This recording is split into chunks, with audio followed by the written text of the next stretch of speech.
The Galactic Council chamber fell silent as Commander Thexelar's mandibles clicked in barely contained fury. On the holographic display, security footage showed Elite Guard Melissa Chen distributing her ration packs to 3 juvenile Krathix predators, creatures that had killed 17 delegates in the past decade. "Explain yourself." "Human," the insectoid commander hissed. Melissa stood at attention, her face pale but composed.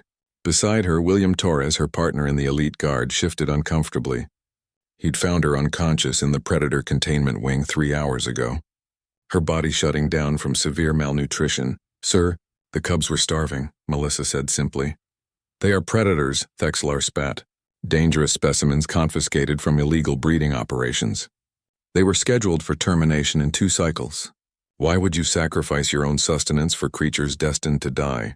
Melissa's jaw tightened. "Because they're children. Because they were crying." The council members exchanged confused glances. The Krathix were apex predators from a death world even harsher than Earth. Their adults stood 3 meters tall, possessed natural plasma-generating organs, and viewed most sentient species as prey. The galaxy had spent centuries trying to eliminate them from civilized space. William stepped forward. "Commander, permission to speak?" Thexelar's compound eyes swiveled toward him. "Granted. I've known Melissa for 5 years. She's the best soldier I've ever served with. She's also the most stubborn human I've ever met when it comes to protecting those who can't protect themselves." William pulled up his own data pad. "Sir, with respect, I reviewed the containment logs. Those cubs haven't been fed in 6 days. The facility claimed it was more humane to let them starve before termination than to waste resources. That is standard protocol for dangerous specimens," one of the council members interjected, a crystalline Vexatorian who chimed musically as it spoke. "It's cruel," Melissa said quietly, and every head in the chamber turned toward her.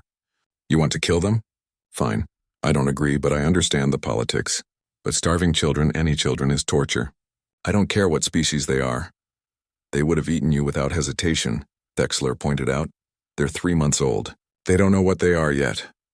Melissa's voice gained strength. "I watched them for 2 weeks during my patrol rotations. They play together. They sleep in a pile for warmth. The smallest one, the female, she tries to share her food with her brothers even when there's barely enough. That's not mindless predation. That's family." The chamber erupted in multilingual protest. A gelatinous Quirth delegate wobbled with indignation. "You anthropomorphize. You project human emotional constructs onto creatures incapable of such complexity." "Do I?" Melissa reached into her uniform pocket and pulled out a small data chip. "I've been recording them. William, play file 7. William loaded the file. The holodisplay shifted to show the 3 Krathix cubs in their containment cell. They were huddled in the corner, whimpering, an eerie, high-pitched sound that sent chills through the assembled delegates. The smallest female was pressing herself against her brothers, trying to warm them with her own body heat. Then Melissa appeared in the recording, entering the cell against all protocols. The cub's plasma organs flickered instinctively, a threat display, but Melissa sat down, moving slowly, and placed 3 ration packs on the ground before sliding them toward the cubs. The young Krathix stared at her with multifaceted eyes that reflected confusion, hunger, and something else, something that looked disturbingly like hope. The female cub approached first, sniffing the ration pack. Then, instead of eating, she picked it up in her mandibles and carried it to her brothers. Only after they began eating did she take her own. "She learned that from watching Melissa," William said softly. "Melissa always feeds others before herself. Always has. The cub, she was mimicking behavior, learning." The council chamber was utterly silent now. Melissa straightened despite her obvious weakness. "Every species in this council came from predator stock. The Kresh were cannibals 5,000 years ago. The Vextorians dissolved their prey alive. The Quirth absorbed other species whole. Hell, my own ancestors were persistence hunters who chased prey until it died of exhaustion." She gestured to the frozen image of the female cub sharing food. "We all evolved.